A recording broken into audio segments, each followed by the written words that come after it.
राजस्थान में एक बार फिर से पेपर लीक हो गया है। मैं खड़ा हूँ यहाँ सरस्वती कन्या स्नातकोत्तर महाविद्यालय, जहाँ पर पेपर लीक होने की सूचना काफ़ी देर बाद मिली। अब इन्हें बताया गया था कि पेपर में कोई त्रुटि है, कोई पेपर में गलती हुई है, जिसके चलते पेपर नहीं लिया जा रहा है। उनसे पेपर छीन लिया गया, लेकिन इन्हें बाद आके पता चला कि पेपर लीक हो गया है, जिसकी वजह से एक बार फिर से इनका भविष्य जो है अंधकार में नज़र आ रहा है। इनसे बात करेंगे हम लोग कि किस तरह से अब ये सोचते हैं कि हर बार जो पेपर लीक होता है, जहाँ आप एग्ज़ाम दे के आए, क्या बताया आपको क्लास में? कुछ नहीं बताया हमें। क्या बोला आपको कि पेपर लीक हुआ है? क्या कुछ बताया ही नहीं कुछ। पेपर ले लिया गया आप? हाँ जी। तब आपको पता चला होगा कि पेपर लीक हो गया है दोबारा? हाँ जी। तो फिर क्या मानते हैं? सरकार एक तरफ 4 साल के जश्न बना रही है, ऊपर से हर बार पेपर लीक हो रहे हैं, क्या कहना चाहेंगे सरकार को? कुछ नहीं कहना सरकार को। ये कह रहे सरकार पेपर लीक करवाती है, आदत सी हो गई है, कुछ भी नहीं कहना चाहती। और भी छात्राएं मौजूद हैं, इनसे बात करेंगे। आप बताएं, क्या कहेंगे सरकार के बारे में? पेपर लीक होता है हर बार। सरकार रिकॉर्ड बना रही है लीक करने का। ठीक है। अलग अलग सरकार का अलग अलग होता है। ये कांग्रेस सरकार लीक करने का रिकॉर्ड बना रही है। क्या कर सकते हैं, हमारे साथ खिलवाड़ किया जा रहा है। सर्दी है इतनी, हम इतनी दूर दूर से आए हैं और पेपर शुरू नहीं हुआ, उससे 10 मिनट के अंदर अंदर वापस ले लिया। कोटा में लीक हो गया। तो अगर ध्यान ही नहीं रख सकते, फिर पेपर अरेंज ढंग से करवाओ ना। मतलब क्या बस जो हम आ रहे हैं तो रोडवेज़ का, रहने का, ये सब पैसे वसूल कर रहे हैं, या फिर हमने फॉर्म भरे हैं उनके पैसे, तो ये सब फंड इकट्ठा करिए क्या सरकार? ऐसे ऐसे करवा के फिर करवाएगी, हम फिर पैसे देंगे। एक बार में ना एक बना लेनी चाहिए कमेटी कि हम अरेंज कर सके। अगर वो अरेंज नहीं कर सकते तो फिर मत करवाओ ना। फिर गवर्नमेंट क्या है, जब फिर ऐसे ही करके बच्चे प्राइवेट सेक्टर की तरफ जाने लगेंगे।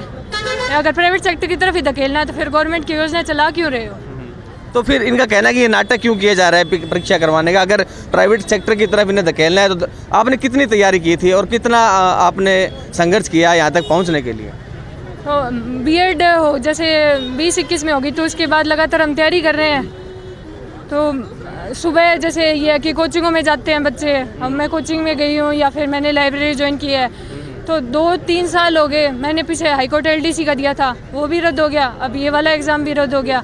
जो दौर उसमें यही डर रहता है कि हम पास होएंगे, कि जब क्वालिफाई कर देंगे तो पेपर रद्द हो जाएगा। मतलब जॉब की कोई गारंटी तो है नहीं। तो सरकार 4 साल का जश्न मना रही है एक तरफ, तो दूसरी तरफ पेपर लीक हो रहे हैं, क्या कहेंगे? जश्न नहीं मनाने का काम कर रही है, बस उसके तरीके सोच रही है कि ये करेंगे वो करेंगे। अखबार में रोज आ जाता है इतना, हमने ये किया। एक बार अखबार के फ्रंट पेज पे ये भी आना चाहिए कि हमने ऐसे लिख किया, पहले दिन ही हो गया, दूसरे दिन ही हो गया।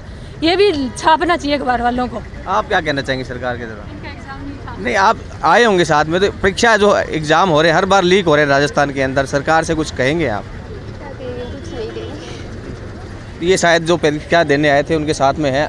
आप परीक्षा देने आए थे? अब हाँ, अच्छी है। अब क्या मानते पेपर लीक हो रहे हैं हर बार राजस्थान के अंदर? नहीं, वो तो उदयपुर अपने साइड में तो नहीं हुए, उदयपुर साइड में लीक हुई। और खामियाजा तो भुगतना पड़ रहा है। हाँ, बच्चों को वो तो भुगतना पड़ता है भाई। बेरोजगार बच्चे दूर दूर सर्दी में आते हैं बच्चे, और कहीं ना कहीं ये सिस्टम की लाचारी है। अब देखो सरकार क्या करे क्या ना करे। वो कड़े कदम क्यों नहीं उठाती है सरकार? हर बार पेपर लीक हो रहा है। नहीं, कदम तो कड़े ही है। सज़ा का भी प्रावधान है, जो इसमें भागीदार है, संलग्न कोई भी हो, उनको सज़ा का प्रावधान है, लेकिन कहीं ना कहीं तो कमियां हैं। निश्चित तौर पे कहीं ना कहीं कमियां जरूर रही है, जिसके चलते हर बार पेपर लीक हो रहे हैं। एक बार नहीं, दो बार नहीं, 3 बार नहीं, लगातार 4 बार पेपर लीक हो गए। बच्चे जो है परीक्षा की तैयारी करते हैं, इतनी कड़ी सर्दी के अंदर यहाँ पहुँचे थे परीक्षा देने, इस उम्मीद के अंदर उनका सिलेक्शन होगा और उन्हें नौकरी मिलेगी। लेकिन उन्हें पेपर देने के 15 मिनट बाद ही पता चलता है कि पेपर लीक हो गया है। और बच्चों के चेहरे पर मायूसी नहीं, इतना आक्रोश भी है बच्चों के चेहरे पर, क्योंकि हर बार यही दोहराया जा रहा है कि पेपर लीक हो रहे हैं। सरकार कहती है कि कदम कड़े उठाए जा रहे हैं, लेकिन उसके बावजूद पेपर लीक हो रहे हैं, जिसके चलते सरकार की नाकामी साफ तौर पर झलक रही है। जहां राजस्थान सरकार जो है 4 साल का जश्न मना रही है, वहीं ऐसे में जो बच्चों का पेपर लीक हुआ है उसमें बच्चों का आक्रोश देखने को मिल रहा है। बच्चों ने स्पष्ट तौर पर कह दिया है कि इस बार राजस्थान के अंदर ये गहलोत सरकार बिल्कुल नहीं आएगी, क्योंकि जिस तरह से गहलोत सरकार ने वादा किया था नौकरी देने का, ये परीक्षा आयोजित करवाई जाती है, लेकिन आयोजित करवाने का कोई फ़ायदा नहीं है क्योंकि पेपर लीक होता है। स्पष्ट तौर पर बच्चों ने यह भी कहा है कि सरकार तो फंड इकट्ठा करने के लिए परीक्षाएं आयोजित कर रही है, उन्हें कोई मतलब नहीं है बच्चों के भविष्य से, बच्चों के जो सपने थे उन्हें पूरा करने का कोई मतलब नहीं है। अब देखना होगा कि इस पेपर लीक होने के बाद में सरकार क्या कड़े कदम उठाती है और जिसकी वजह से पेपर लीक हुआ है, उन्हें उन दोषियों को कड़ी सज़ा मिलती है या नहीं। कैमरा पर्सन साहिल के साथ गुलाम नबी, राजस्थान तक, हनुमानगढ़।